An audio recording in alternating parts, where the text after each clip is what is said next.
kinifin don na cɛla a kinifin don na sata fana na a k'a ɲini k'a y'a kalikan na se kalikan na se ɲa o sa k'o de kɛra tolo sɔn ye ani ka jo tigɛ b'a ye olu de fana a ye arabu yɛrɛ la taa livre bon histoire sugu ye donc cela veut dire histoire yɛrɛ bu a bɔ nin problème a bɔ nin ko mɛn kɔnɔ o ma bɛn o ma dan o tɛ ko sanuman ye bon o bɛɛ o wulajanba le o ni an tele mɛn tɛ o ni Ala kira tɛ sɔn ka sala donc silamɛya nalen de ka sɔrɔ a yɔrɔ a yɔrɔ min dɔ bi mɛ y'a kɛra mɛ tɛ silamɛ ye o de ka siya i n'a fɔ ko de y'a kɛra la o siyaman ba le y'a bara farafinna mɛ silamɛ ye mɛ t'a kɛra jɔyɔrɔ n y'a susu la tɛnɛ ma k'ale la ko rɔ o man jan na wɔlɔfɔ de kɔrɔ Sénégal wɔlɔfɔ muso tɛ bila kɔrɔ mɛdɛli fɛ fatanpasi an lajɛ ka ni wɔlɔfɔ tɛ o fatanpasi tɛ wɔlɔfɔ muso ni manika muso bɛ ani filamuso ni sosomuso ni y'a tɛ olu silamɛ ani silamɛ an bɛɛ yɔrɔ kelen dɔn an bɛɛ température kelen an bɛɛ silamɛ wɔlɔfɔ muso tɛ lajɛ. Ok, ça n'a fait qu'il m'a une loi de ma. En 1965, la Guinée n'a tonti la Konyame Kake. La Guinée n'a tonti la musulman qui bla kolo. Hambi katao makana simena 2000 la fena a problème créé non. Islam una loi minala di. La Guinée ka una loi minala di. Yo ina main kali min kala wani. Non. Main kali ma lo. Non. Kabi wati jangula. Ana nyamol kala ka fa communauté. Alka sanyata. Koni. Silamal bunya, silama nyamol bunya. Jamana ko. Olina asaliya tamadi. Bawo jamana fana albani la ani dia kramul non ben ya fala ko sunale dem so naji silama do belu ko ne be ka fotini hawle ka e bi kenya mani ko fanya da ni le ka fo ku bolo kala ali fo ku kafira la sabati di bol so ngero men di bogoro ku lo famali donc di tolo ben ko planto ambra la dinea ko men be brake haydra dina nyemol le jamana nyemol kala ba al kana fo mo signé wala buluka ko ala fo don kan ni ala fo ko dina te ala fo ko braita amma ba mo ya jila batuli bon il b'a fɔ silamɛ ye ko ala ko to bɛ na i bɛ ko to sallallahu alaihi wasallam a b'o kɛ a jira ko Abraham de sɔrɔ n'a ye ni ba n'a fɔla ni karamɔgɔ k'i sɔn k'a fɔ k'a ye denaji b'a fɔ denmuso ye ko a haramu ni silamɛ a ma haramu de ko ni bara i t'a la o i t'a kɛra ala ma mɔ la baba. Ok. Est-ce que moi comme moi me parle il est bara nyama ko ka domaine me ko ka wen je ubo musu wa kolota ko contre là est-ce que saba fu saba mu mo bara no est-ce que kolota menete ko saba budele alisekela limin ka me fo ni adam la se alisekela o ni ka lo cɛ di sa kɛra waati dɔ la a b'a wele a muso ma k'a ye ko la to a la i ma taa muso la i b'a ye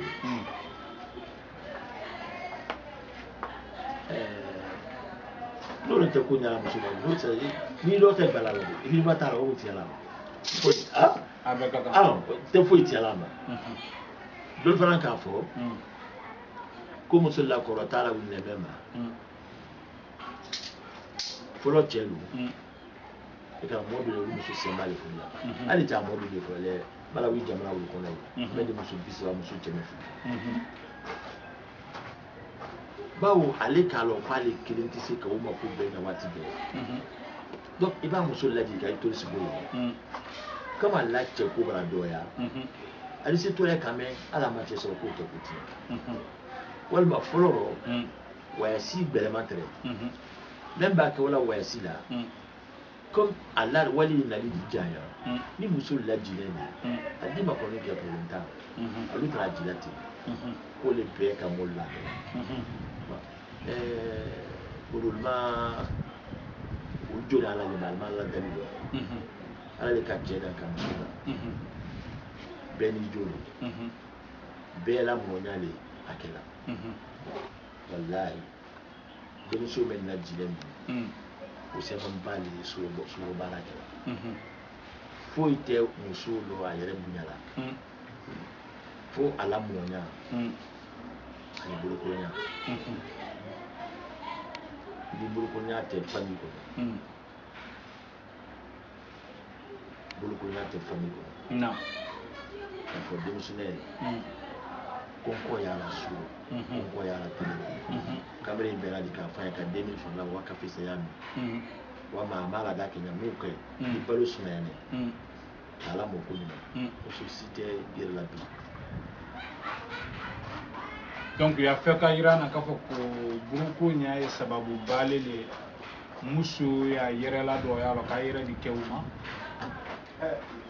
al ko de ko alu ya la wulale ko sa musu kana yere di chenma ni konko ya ga yere di ayi ba bolla ayi ba laji na mala mo ko ni aga yere di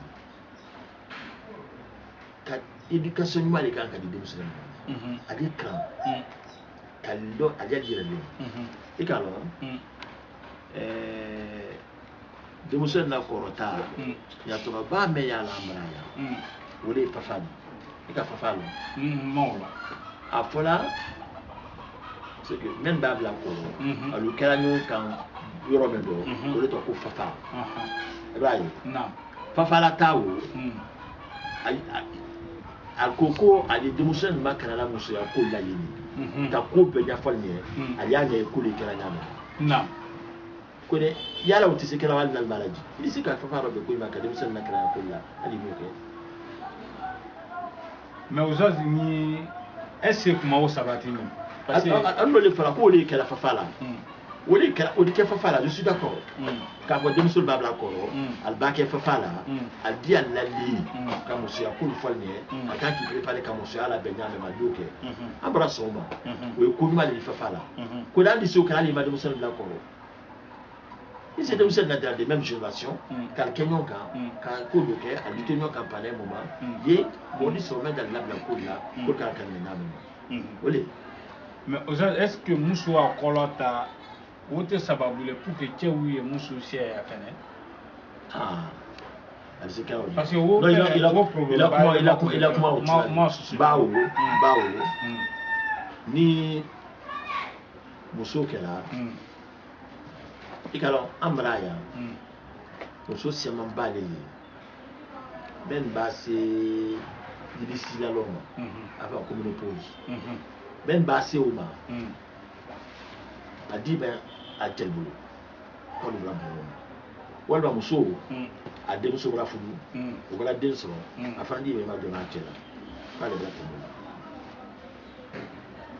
ya mindero kama soro diaje taro bake afadi femme tera la wodi o bra diaje ban afadi ro donc akama problème note docteur kafo ko musuba se me pose la côte côté la ele kanya la santé ya mana la ti ma do na di boma abra molla la ndawo fanalo musuba so mai ko wala musu ade ba fu adi mata chere ko kayre ke male bra ko male la tamo o be di chero musu gele fulla parce ni ko ke ke chela kaso ite chele yaro na ma musu gele fu funa wara kanite modo bunyara le ko dum ibrahim modo be na le bunyara men kalira men ti sona ko suma adi musu gele fu. Mais est-ce que Mouchoua Kolata Meni côté économique comment quand mou ya maka ke non seulement religion côté tradition côté mais ay walime soro la lo et tu as le dit qu'Ambra kuma kele dina encore Ambra kusiamana de ala musume ni akela to walla de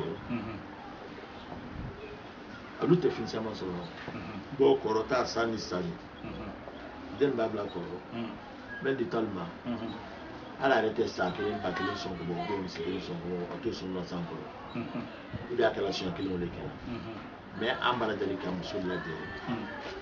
ka bara dalma ka safina dalma la dalma ka fani ka do fani ko la dalma o mana ko dalma ay ni kal bara dal ka musulla de ko dalma buka a économico c'est pas vrai parce que a te consciemment dans la quoi a te financièrement dinalement moi si ta fina ko denadila et denadia à la samba le dia ok fifi mais alumul bara la ligue islamique là a eu démarche min de ke gouvernement fait ka fo momulu akela sanction min ka kala jangata min ka kala ko ka jamana ko andi semaine ambroke ligue islamique pour la déclaration nationale ka fo ko excision interdit de na ko be abu déclaration nationale ambroke ko ke ko fi kaban ka fatwa ke déjà ta fatwa de ya o fana ka fatwa la bo wa mel o dina côté voilà que ça y a même fana tane comité mais au kama ligue islamique mo mais na même fourni na faut anye jamana ko de ménager gouvernement sariata kwa que to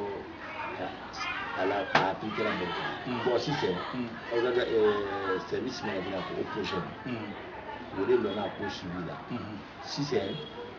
à le service la mode de justice la qu'a jugé est-ce que mon bureau a justice là non ça me dirait mon nan jugé là mon nan adam nan ne dit mais faut le retour de ce là il va mon dans quoi qu'a jugé là tu vas pas du bon mais c'est doit même du bon là-bas quoi justice là et tu sais qu'à faut que nous gouvernement fanka bela bala kalo la et ils ont quoi aussi faut qu'on monte le don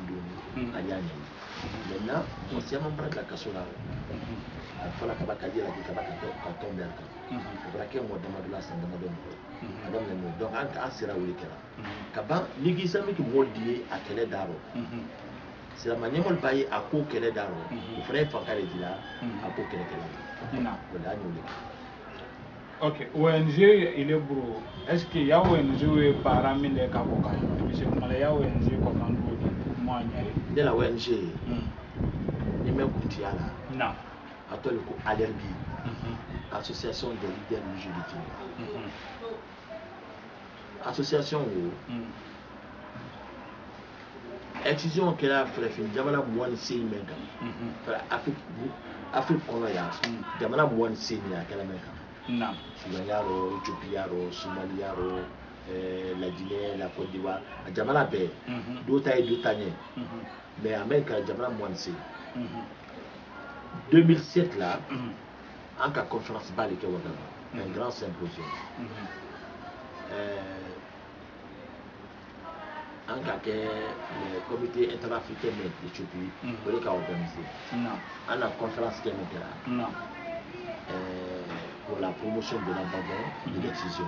Sans les qu'elle a saoudi, l'excision quoi est bloquée. En cas bureau régional là-dedans, bureau africain, des leaders religieux, de lutte contre l'excision. Bureau en cas fonko Jamana Bewa, il a bureau Sibra, bureau Ba oui. En cas au réunion que mais il est là quand il est président. C'était en 2007. Donc au bureau, nous avons quand même un tailleur. On est à l'Elbourg. Donc c'est créé depuis 2007. 2007. À Santan Sabaliti. On a coupé là. Avec ils ont coupé. Il y a coupé là. Il y a action barrage. Ils ont coupé. À l'Elbourg, il y a on a des relations avec l'UNFPA, avec l'UNICEF, avec l'ambassade des États-Unis, avec beaucoup de Vital Boys qui sont aux États-Unis, Femnet de Kenya. D'ailleurs, j'étais en République en janvier. C'était en janvier. Le sommet africain, le sommet mondial de la population. J'étais là-bas, sur l'invitation de l'UNFPA.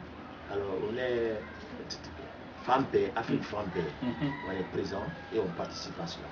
谢谢您使用叠有一族 CDG 清洁碟。本碟采用双毛刷装置及干